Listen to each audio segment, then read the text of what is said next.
Ish, sometimes I have these thoughts that I think, and then I start to realize sad realities. And again, it's sad realities, and it's sad, and it just makes me sad to think about them. And for some reason, I laugh because I find the sadness funny. And I don't know what I'm talking about, but we are rightly and truly screwed. Especially as South Africans, we find ourselves in a country that is run and controlled by people who just do not give a rat's butt about us. And we keep on thinking that they're trying, but they're failing, and we can help and put someone in who knows the solution. And they know the solution, guys. It's not difficult. None of it is rocket science. Okay. If you actually look at the decisions that need to be made, you look at some of the choices, the options that they have, you look at the legislation that is written, a lot of these things, if you break them down, you realize that really, guys, there's nothing difficult here. Yeah, sure, maybe some things get a little complicated, but really all these solutions that you can think of at an individual level, they probably know about them. I'm willing to bet that they know about them. If I can think about them, okay, sure, maybe I'm a bit of an intelligent person, but there are other people who think about certain solutions that are really not sophisticated, that are really not complicated. Yet, for some reason, we still think and believe that, no, man, we're going to get in someone who's going to get it right.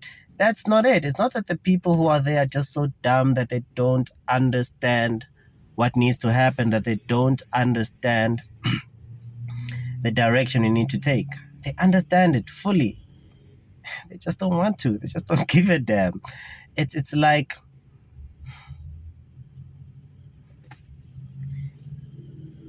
when I come in and take a brick and hit your window, whether it be a window of your house, a window of your car, or a window of your school.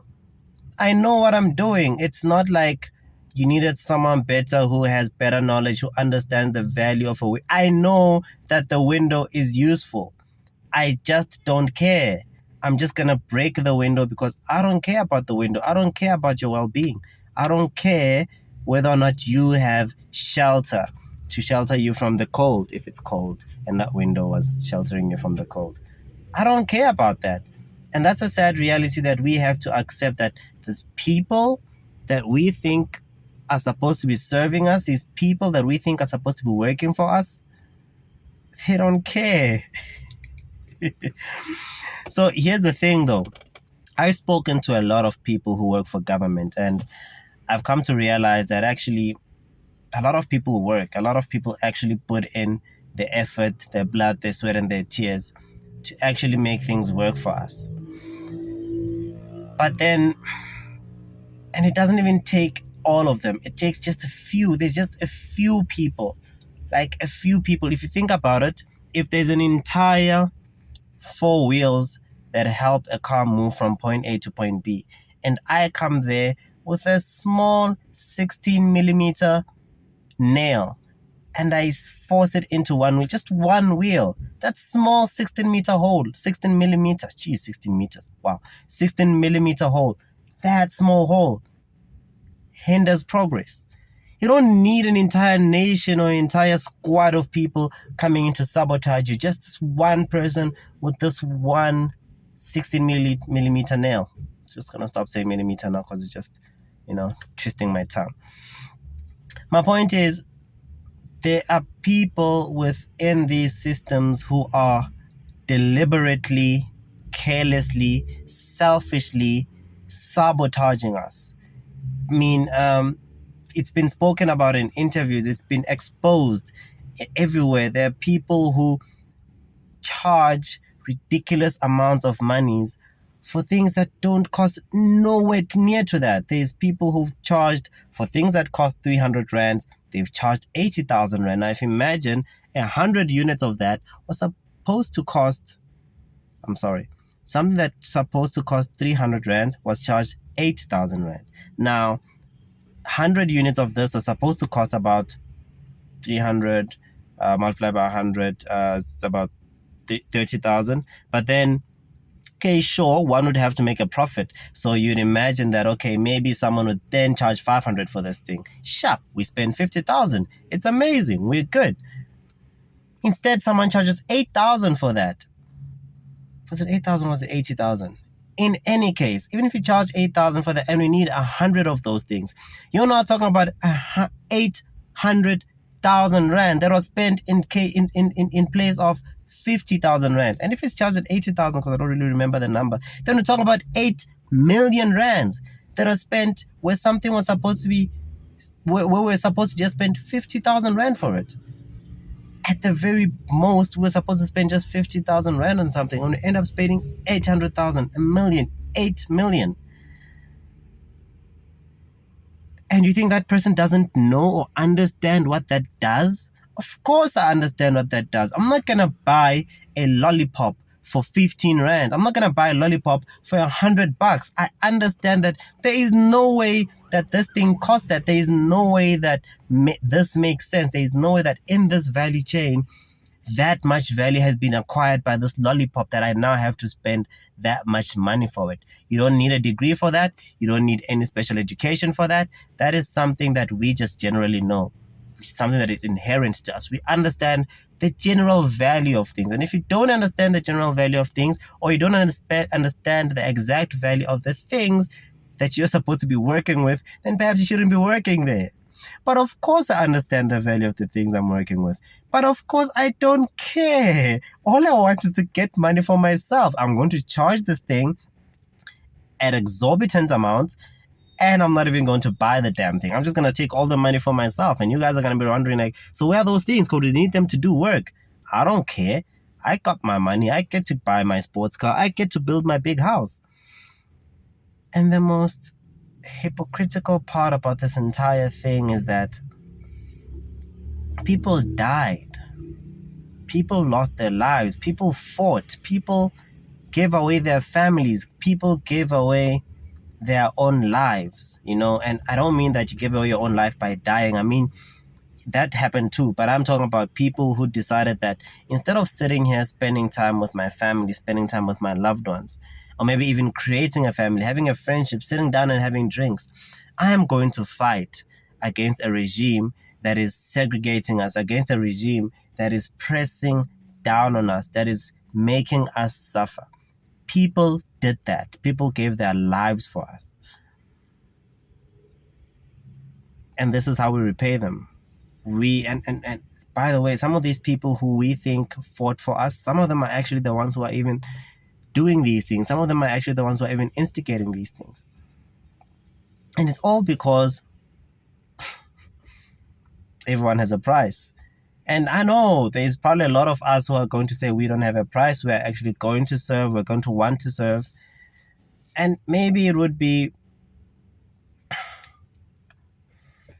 naive. That's the word, naive. Naive to think that you in the same position would behave differently, that you would behave better, that you would behave in the interest of the masses, in the interest of the public. But if you are in that position and people are offering you certain amounts and people are offering you certain livelihoods, and they're saying, you either take this or you're gone. You either play ball or just leave. I think that a lot of us would actually play ball. And again, that's the sad part of it. And that's the sad and funny part of it, that we're going to complain and cry and fight all we want. But a lot of people have gone in and had the heart to actually do good. A lot of people have gone in and actually had the wisdom, had the fire, had the ambition. And they found that actually everyone else in here had that. Everyone else in here understands that. But they're telling you, hey, daughter, this is not how we work here. That's just not how we work. We want to eat. We want to take care of ourselves. We don't care about everyone else. You want to actually provide water for those poor people Who are you? Who are they? We don't care about them. As long as I get to keep the money and I get to drive around in a fancy car, I'll buy my water. I'll afford that. You want to provide electricity for these people? Who cares about them? Let them keep on thinking what they think. Guys, it's electricity. We've had that stuff for a long time. We understand that stuff. It is very easy. It is not complicated at all.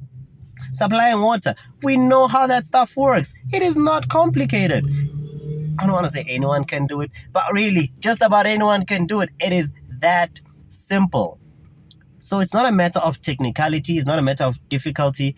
It's simply a matter of human greed and everyone having a price.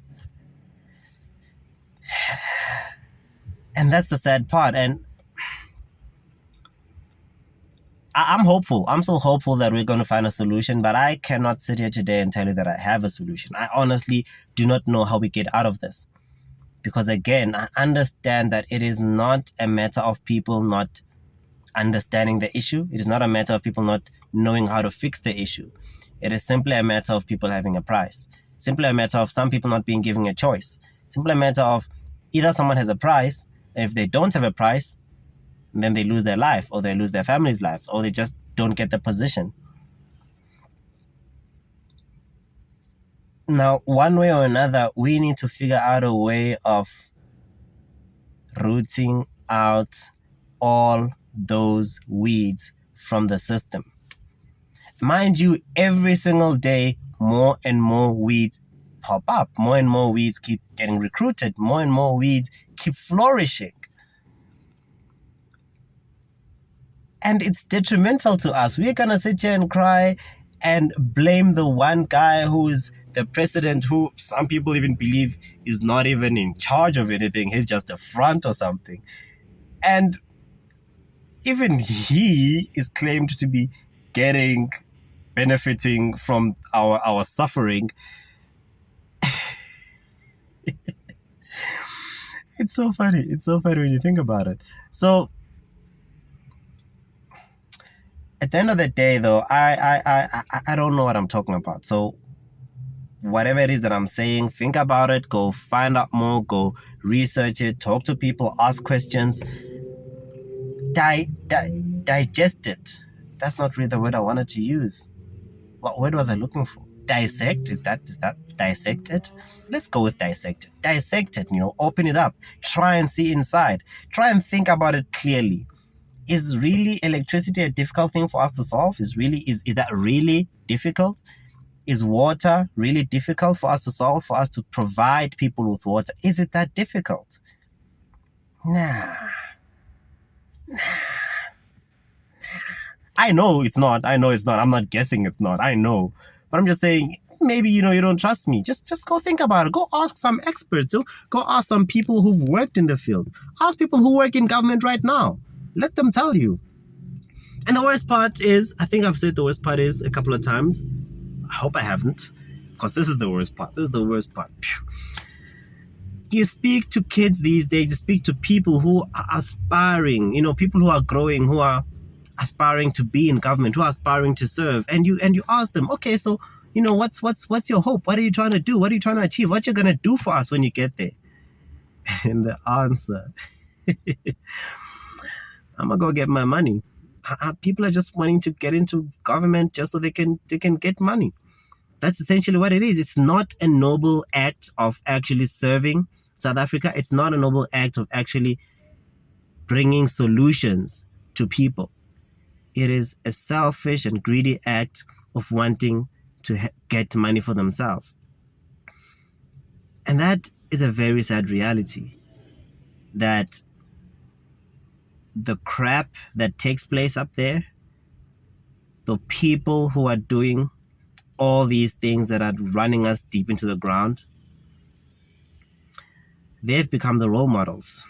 They're the role models now. The other people who are trying to do good, who are trying to uplift others and trying to, actually do a good thing for society, they're seen as losers now. They've lost their glory. They're nothing, because this world has become so materialistic that It is so easy to become greedy, and it is so difficult to actually be the opposite. So much so that it's not just a matter of you deciding to and not deciding to. It's a matter of either you live or you die. And when you live, you don't live to be a good example. You live to corrupt and to commit fraud and to steal and to loot, or you die or you suffer. Those are the options that people have now. And I don't know how we're going to fix this. I don't know what the solution is. I don't know where we go. But I think on a more hopeful note, we as individuals, we perhaps have a power, and I don't know how, but I believe we do. Ooh, the sun's creeping in. Hectic. I've been talking for a long time, haven't I? We have the power, maybe not the power, but we are the ones who can perhaps find a way of dealing with things, find a way of changing the way things work so that the general population benefits. Because right now, we're in big trouble. People are getting a lot of money from the hard work that we put in. These are our taxes that people are using. We go to work and the government takes taxes, and taxes are supposed to work for us. But they're not. They're simply working for a select few who have decided that they're just going to loot state resources. And no one's going to hold them accountable. So let's figure it out as you know, the everyday normal person, you and I pledge to figure it out. I pledge to work to try and find a solution. I'm not just gonna sit here and cry about it. I'm gonna try and teach about it. I'm gonna try and make people aware of it, so that next time you go and try and blame someone for not knowing their job, just why don't you realize that, oh no, they know their job. It's essentially like, I'm looking at a bus here, I'm thinking it's essentially like having a bus driver who you think, yeah, this bus driver should know which point B is over there and should turn here and go here and go here. Bus driver decides to turn the other way. Then the bus driver turns the other way, and then the bus driver is back where we started. Basically, the bus driver goes back even further away from the destination. And we're thinking, this bus driver doesn't know what he's doing. No, he does. They do know what they're doing. Just don't care. They're just doing their own thing. You have to now figure out how to now ensure that this bus gets us to where we're going. I did not think it was going to last this long. I do not know what I'm talking about. Sometimes I just keep rambling and talking, and goodbye.